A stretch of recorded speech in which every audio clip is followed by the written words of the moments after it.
Hello? Hi, is this Ariana? Yes. Who am I speaking to? This is Jubal from Brooke and Jubal in the Morning. How are you?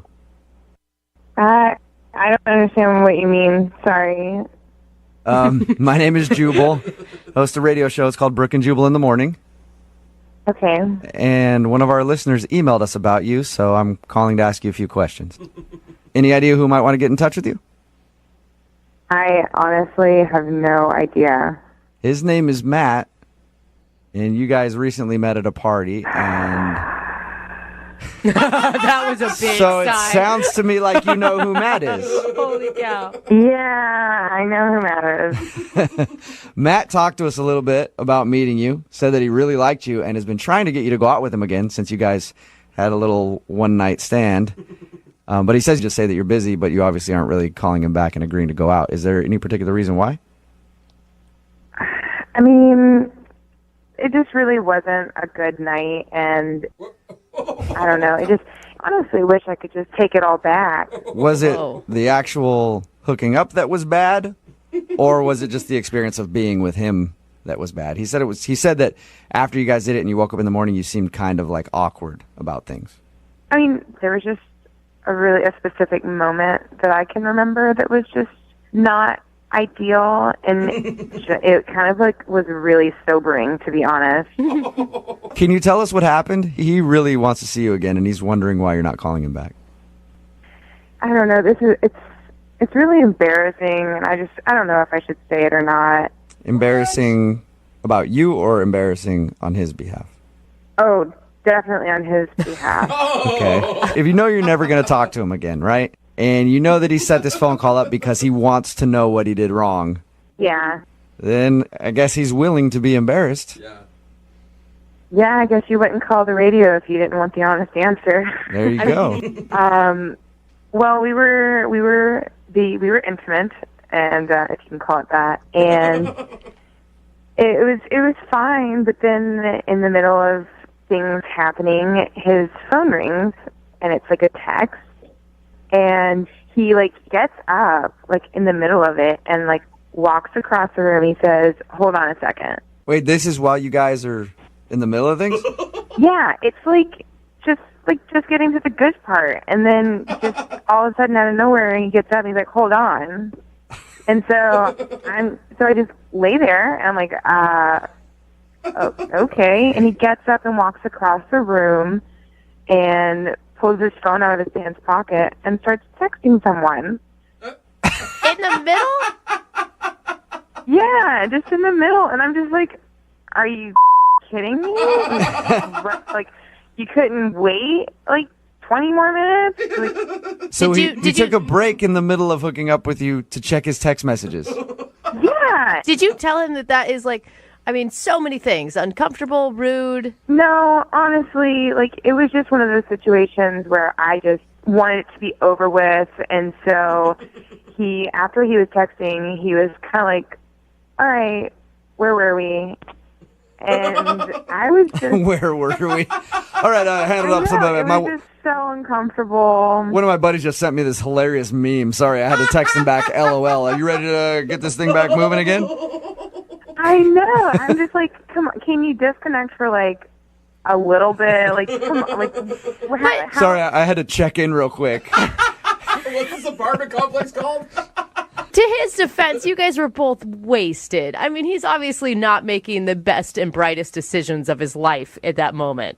At this point, we weren't even wasted anymore. It was just one of those things where he just got up and checked his phone in the middle of us being together, and it was just so rude and inconsiderate and honestly so embarrassing on his part. That is a way to make a woman feel sexy. I know, definitely. I have never felt more sexy in my life. Yeah, I am so into being with you right now, but I can hear my phone going off. I'm going to check that real quick and then get back to it. You must have been pretty... I know. I would be pissed if somebody checked their phone in the middle of it. I should have updated my Twitter right then while he was doing it. So is that why you were kind of cold with him the next day? Yeah, I just figured if I just don't say much, maybe he'll leave. Yeah. And so he did. He finally left, but it was just, he was super, super, like, clingy the next morning, and like I had a really great time. I was like, really? You had a great time? Aren't you curious to find out who he was texting? I mean, honestly, I really don't give a anymore. He's such a blimp on the radar, and I don't really care about him anymore. Well, I'd like to find out, and it's cool because he's actually on the other line listening, so we can ask him. What? Yeah. Hey, Ariana. Hey, Matt. That is awkward, isn't it? Matt, why would you check your phone in the middle of sexual relations with somebody? Some of us have responsibilities beyond just hooking up. How could you have a responsibility at that time of night after a whole night of partying? Well, I have family that depends on me. Like, I have a brother who's in trouble financially, and my sister has 2 kids. So when my phone rings, I mean, that's my gut response. I have to go through that. Family man.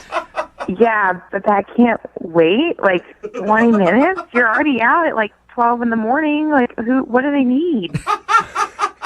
I just don't understand. Hey, Ariana, I apologize if I offended you. It had nothing to do with you at all, really. When my phone goes off, it's like an instinctual trigger. I have to pick it up, and because you never know what's going to happen. Yeah, kind of. What? I guess. No. I mean, really, come on, no. You can't say no to that. You say no to family? I mean, come on. If my mom texts me in the middle of hooking up with somebody, I'm not answering that. I honestly don't even believe him that it was his family. I think he's just covering. Wait, I didn't say it was my family. I said if those people were to call me, I have to pick up the phone. So who was it? Who was it then, Matt? Yeah. Well, I'll be honest. It was my boy Scott. Okay. And it was not an emergency, but it could have been. So I guess I picked up the phone. I don't understand why you, at the time, and still don't quite understand why picking up a phone, no matter who it's from, in the middle of that is not a good idea. Finish the task at hand, and then you can text your friend. It just doesn't seem that difficult. Does that make sense to you at all, Matt? No, not really. Okay. Matt. You never know, guys. So you think it's perfectly fine to text in the middle of that act? I don't think it's perfectly fine in all accounts, but you have to take into account what's actually going on with the text. You're one of those people that would, like, if you were polled on whether you'd give up sex or your cell phone, you'd choose sex before your cell phone, right? Only in an emergency situation. All right, well, I'm going to ask the question anyway. I know the answer, but Ariana, would you like to go out with Matt again on a second date? I will pay for it. Honestly, it wasn't even that fun to begin with. Oh, shocking. All right. It was kind of a relief that you got up and had a text. Oh, man. Matt, no second date for you. Well, now I'm okay with it. You're okay with it now? Why is that? Well, after hearing her end of the story, I think I'm better off. Because she was the one in the wrong You know what? here. You're right. She should be more understanding. Screw her. Yeah. I think that he's totally right. I probably am better off.